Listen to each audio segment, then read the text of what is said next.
Herkese merhabalar, YouTube kanalıma hoş geldiniz. Bugün sizlere yapabileceğiniz en kolay, aşırı lezzetli bir baklava tarifim var. Oldukça da pratik hazırlayacağız bu baklava tarifini. İlk olarak şerbetini hazırlayacağım. Şerbetimiz soğuğa yakın ılık olacak. 5 su bardağı toz şeker alıyorum tencereye. 5,5 su bardağı su ekleyelim.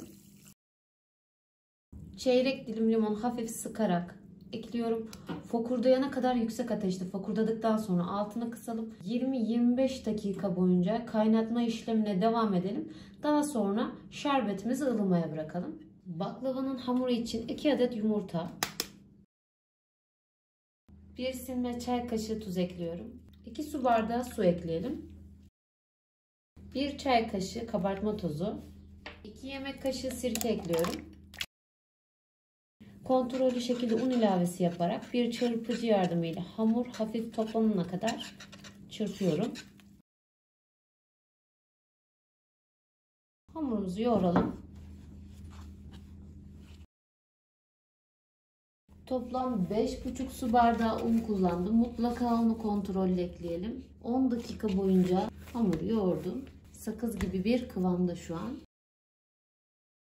Tam ortadan ikiye bölelim. Mandalina büyüklüğünde bezeler oluşturuyorum. Hafif un alalım tabağın üzerine. Bezelerimiz yapışmasın. Toplam 11 adet beze oluşturdum. Temiz bir poşetle üzerini kapatalım. 15 dakika bu şekilde dinlendirelim. Hazırlamış olduğum bezeleri bol nişastayla, buğday nişastasıyla açalım. İlk olarak merdane yardımıyla büyütüyorum. Tabak büyüklüğünde hamuru açtım. İkinci bezeyi de aynı şekilde tabak büyüklüğünde açalım. Aynı ebatlarda hamuru açtım.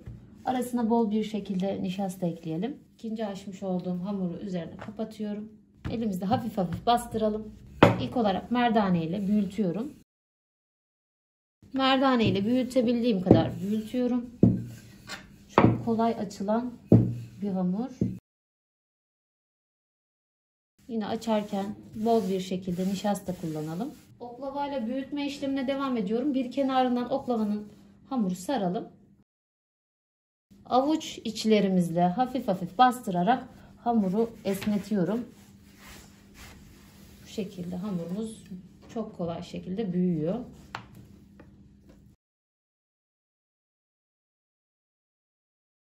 Hamuru açtım. Üzerine nişastadan ekliyorum. Çok fazla nişasta da eklemeyelim. Baklavamız sertleşmesin. Tam ortasına bir tabak kapatıyorum. Karşılıklı kenarlardan ilk olarak birer çizik atalım. Daha sonra tam ortalarına birer tane daha atıyorum. Hamuru tam 8 eşit parçaya ayırıyorum. Kesmiş olduğum hamurları tam ortaya katlayalım.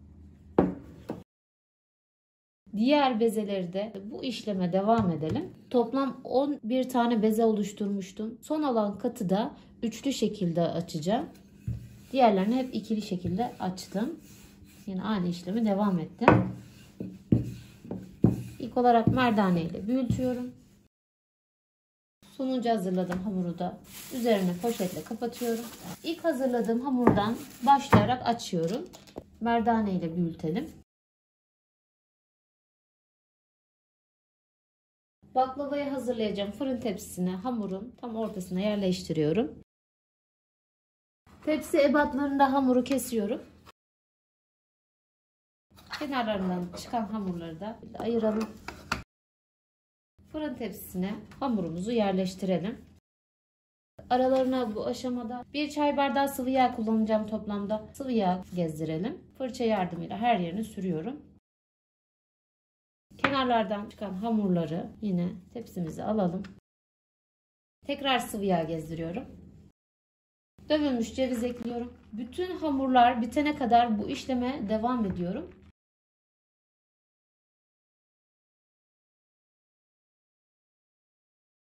Son kat içinde hamuru açtım. Tepsiyi yerleştiriyorum. Tepsi ebatında hamurumuzu keselim. Parçaladığım hamurları yerleştiriyorum. Açmış olduğum hamuru dikkatli bir şekilde yerleştiriyorum. Baklavanın kenarlarını bıçakla içe doğru kıvıralım.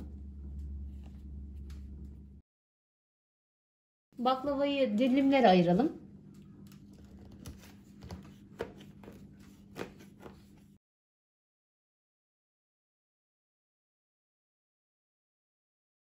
Baklavayı dilimledim. Üzeri için 200 gram tereyağı, yarım çay bardağı sıvı yağını yakmadan eritelim.